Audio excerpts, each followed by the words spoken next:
So, I recently made a video doing a super deep dive into Wake Up Dead Man, which is a film I got very obsessed with. And the last piece of media that I got approximately that obsessed with was Severance. I'm not going to do a super deep dive into that, though, because I've kind of already done it elsewhere while season 2 was coming out. So instead, I'm going to talk about a particular aspect that I think is interesting from a writing perspective, and that is the cliffhanger at the end of the finale of season 1. So obviously, spoilers for season 1. So this episode does cliffhangers right, in my opinion. And I don't say that lightly because I watched season 1 approximately when it was coming out. So I'm the people who had to wait 3 years for season 2.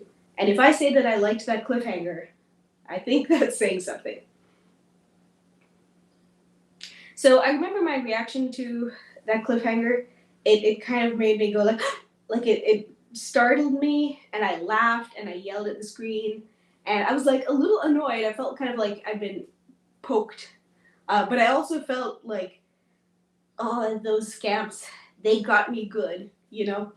Um, so I think that's interesting. That's an interesting experience, and the reason I think they get it right is because they answer the main dramatic question of the episode right before the cliffhanger. So it doesn't feel like they're unnecessarily or irritatingly holding back information. They've just given so much information right before that cliffhanger happens. And so it answers the main dramatic question, and it answers a bunch of extra questions for free.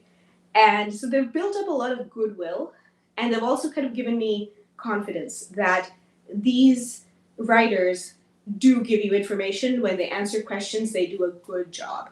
And so the new questions that arrive kind of all come flooding in, and I feel confident that they will do a good job of answering those. And so I think that's kind of the effect you want a cliffhanger to have. Like, it is aggravating that you're being made to wait for information, but also I kind of like admire the skill that went into causing this aggravation.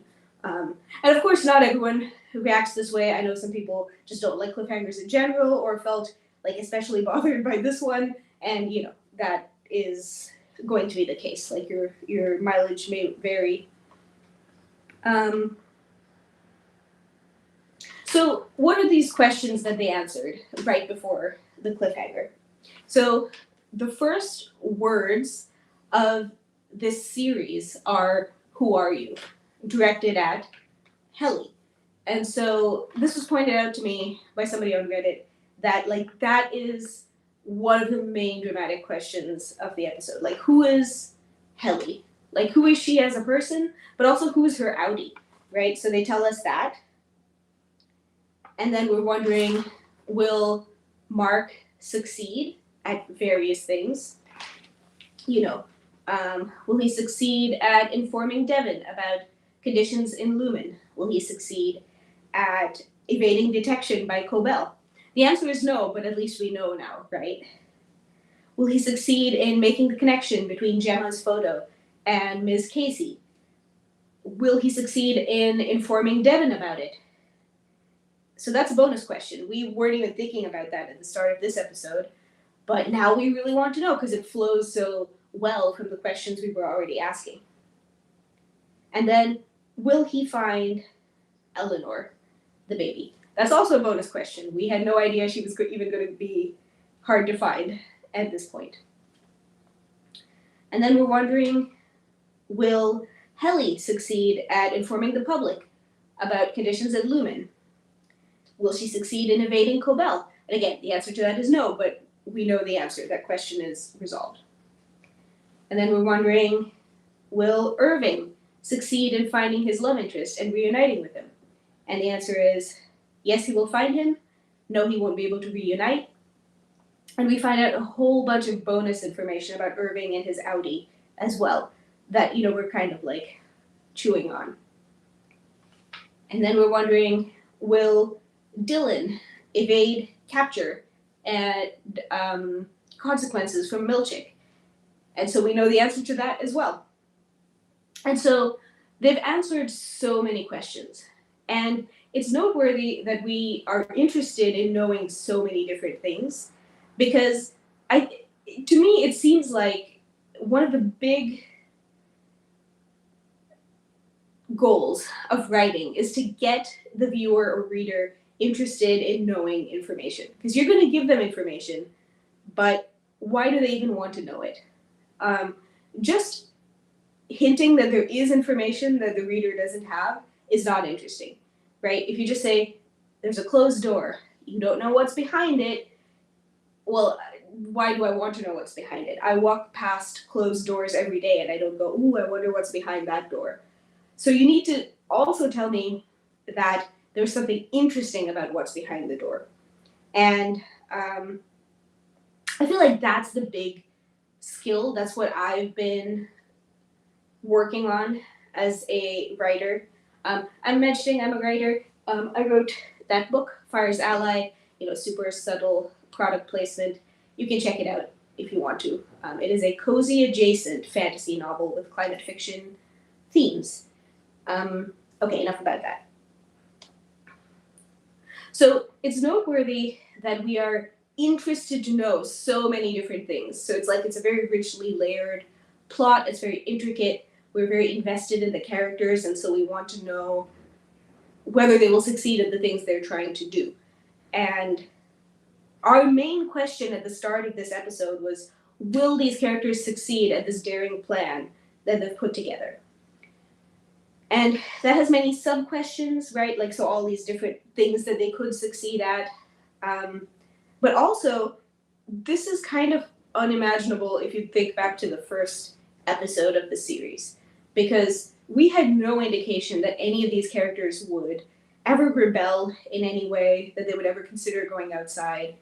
And so you can see that the series has covered so much ground by the time it gets to, the season 1 finale. And it answers the things that were on our mind at the beginning of the season. And then at the beginning of this episode, I was so absorbed in thinking about, oh my gosh, will they succeed? Will they fail? How can they succeed? This is so impossible based on everything we've seen so far. It didn't even cross my mind to wonder what happens if they succeed? What happens if they fail? What next? Right? These are questions that I had at no point asked myself because I was very absorbed in the questions I was being encouraged to ask. I was very engaged in the how and what of what the characters are thinking about. And so that's, I think, the other thing. This is like the full wish list of everything I could want to know from the final episode. They gave us, right? They answered every question and a few more besides. And so now I have brand new questions that all kind of like came in a whoosh all at once. Because I'm like, they succeeded. Oh my God, what does that mean? How have I never thought about this until now? And so the timing of like that flood of questions and then the elevator ding and then they're out is like, it's kind of comedic. I feel like I'm kind of being like poked. Like they're messing with me a little bit. But it's fair play. Like they answered so many questions. The answers are satisfying. I have so much to think about. And because they've answered them in a satisfying way, they've built up goodwill with me. And so I'm kind of like, I will put up with being annoyed a little bit because you earned it, with your answers to those questions. And so you do lose a little goodwill by annoying me, but you've built up so much that I'm not even mad. I'm like, God, I can't wait for this to happen again. And it totally did. Because season 2 also ends with a cliffhanger that upset some people, but again, I was delighted by it.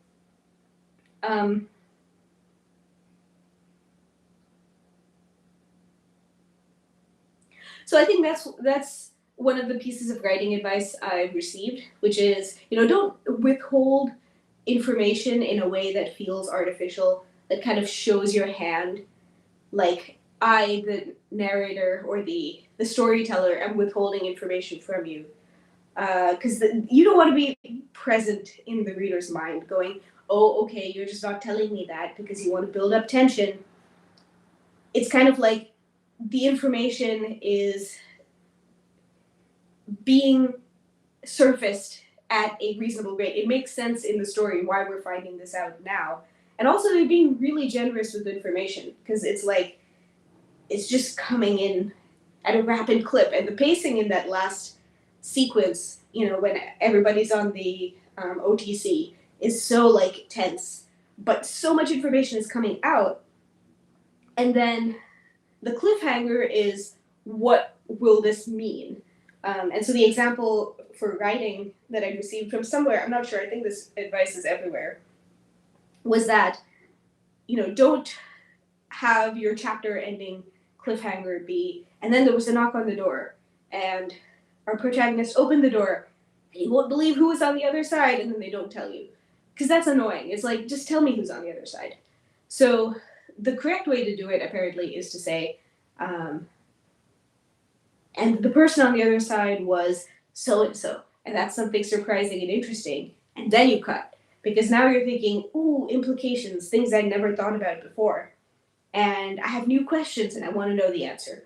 So this is like a very good example of that in practice. So that's kind of why I found it interesting. And this is the kind of cliffhanger that'll make me kind of both yell and laugh and wait 3 years for the next season.